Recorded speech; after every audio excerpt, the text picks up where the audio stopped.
Olá, meus queridos. Esta é a série de reflexões denominada Assim diz o Senhor Jesus. O nosso texto base, que eu repetirei exaustivamente, contém as palavras por ele proferidas e que se encontram registradas nos versos 24 e 25 do capítulo 7 do Evangelho de Mateus, onde assim está escrito: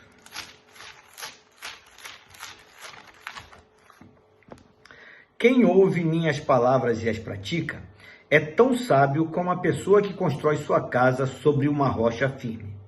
Quando vierem as chuvas e as inundações, e os ventos castigarem a casa, ela não cairá, pois foi construída sobre rocha firme. Meu querido, minha querida, Jesus declarou que sábio é todo aquele que constrói a sua vida, a sua casa espiritual, sobre fundamentos sólidos. Eu já falei a respeito do primeiro deles, que é a pobreza ou humildade de espírito. E a partir de hoje, eu quero falar a respeito do segundo fundamento, que está registrado no verso 4 do capítulo 5 deste mesmo Evangelho de Mateus, onde assim se lê, abro aspas, felizes os que choram, pois serão consolados. Fecho aspas. Quem são estes? Quem são os que choram aqui citados pelo Senhor Jesus? Estes são os que, sob as fortes pressões das lutas diárias, que mesmo mediante derrotas sofridas, decepções e até mesmo sendo vitimados pelas agressões impostas por outros, não permitem que os seus corações se endureçam. A convivência com a maldade coletiva não consegue torná-los cínicos, insensíveis ou alienados. Estes são os que não perderam a capacidade de se quebrantar. Estes são os que dizem não à frieza e à insensibilidade. São aqueles que, diante da tragédia que se abate sobre a vida de outras pessoas, demonstram empatia, compaixão, desejo de prestar socorro, de estender a mão amiga, de emprestar os ombros. São aqueles que, diante dos quadros dolorosos do cotidiano, não perdem a capacidade de chorar, ainda que seja um choro silencioso e até mesmo solitário. São aqueles que se quebrantam, que se entristecem, que se compadecem, que sentem pesar ao ver a dor dos outros. E algumas perguntas que não podem calar são as seguintes: será que não estamos nos tornando duros de coração e reagindo friamente diante das situações tão tristes e perturbadoras que ocorrem à nossa volta? Será que não estamos desenvolvendo o triste pensamento de que as tragédias dos outros não dizem respeito a nós também? Será que, além de orar ou rezar pelos que sofrem, não devemos também nos mover no sentido de prestar algum tipo de socorro efetivo em termos materiais? A verdade é que o nosso choro não deve tornar-se uma reação a algo que acontece exclusivamente conosco. Sentir a dor do outro deve fazer parte integrante do nosso cristianismo prático, pois nós não podemos perder a capacidade de nos quebrantar. Mais uma vez, eu faço referência à pessoa de Jesus e me socorro do exemplo dado por ele próprio a respeito do que vem a ser esta capacidade de quebrantar-se. Eu peço permissão para fazer a leitura do texto que se encontra registrado no Evangelho de Lucas, no capítulo 19, nos versos 37 até o 44, onde assim está escrito.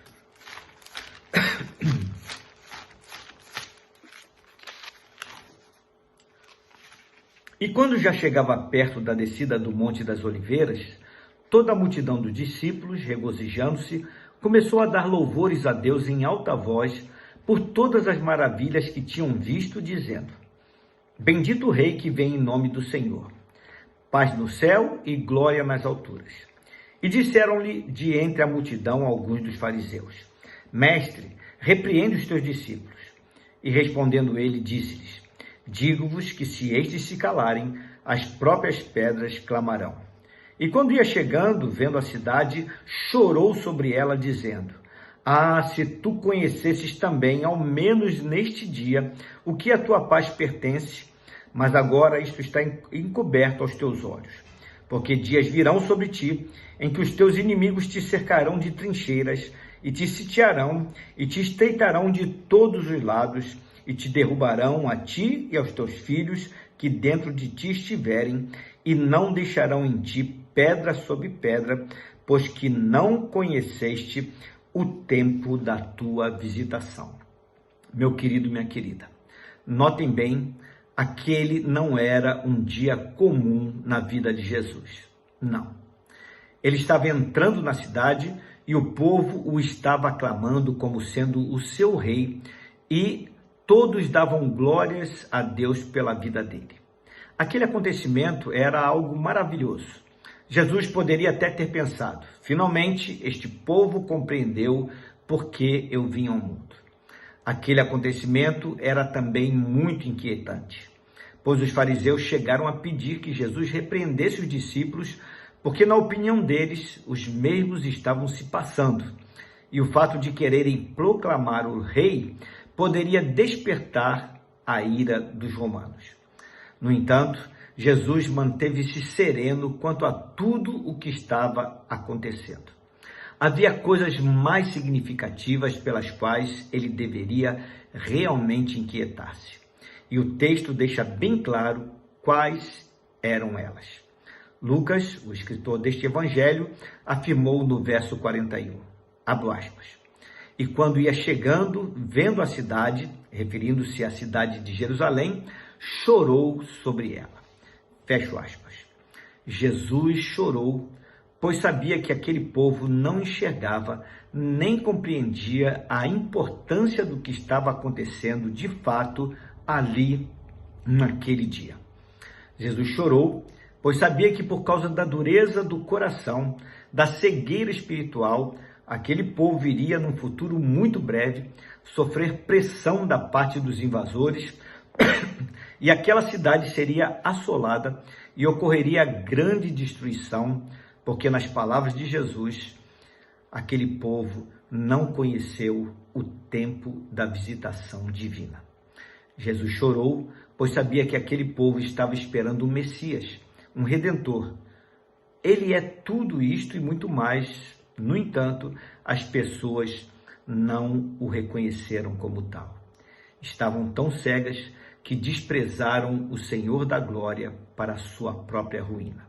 Jesus poderia ter simplesmente curtido aquele dia triunfal. Ele poderia ter se dado por satisfeito em função de todas as coisas que já havia realizado até ali. Mas não, Jesus se importou, pois sabia o triste fim que estava reservado àquele povo. Por isto é que ele se compadeceu e chorou e lamentou. Pense sobre isto. Vamos orar?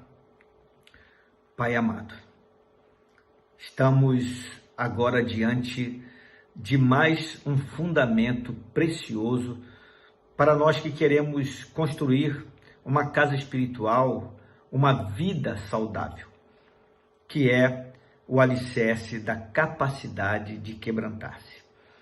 Nestes dias, onde as notícias já não causam mais nenhum impacto aos nossos corações, onde o que ocorre, as tragédias, as muitas dificuldades parecem não nos assombrar mais, nós precisamos, Senhor, reavivar em nós essa capacidade de nos quebrantarmos, de chorarmos por conta da dor do outro, de nos solidarizarmos, Senhor Deus, com aquilo que ocorre à nossa volta quando as pessoas estão sofrendo de fato.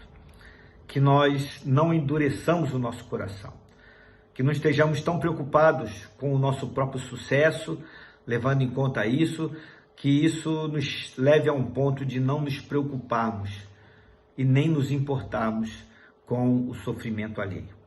Que possamos ter a mesma postura do Senhor Jesus, o nosso maior exemplo, que ainda que tenha sido aclamado rei e tenha sido festejado pela multidão, ele conseguia enxergar o mal que estava por vir e com isto, Senhor, sentir a dor deles e chorar e compadecer-se. Que possamos fazer essa leitura também e que possamos ter o coração sensível às dores do outro. Dá-nos a tua graça, Senhor Deus, que nós não sejamos essas pessoas embrutecidas, de coração duro, que não têm a capacidade de quebrantar-se. É a oração que fazemos, no nome de Jesus. Amém. Meu querido, minha querida, construa a sua casa espiritual, ou seja, a sua vida, sobre o fundamento da capacidade de quebrantar-se perante a dor dos outros. E que Deus te abençoe.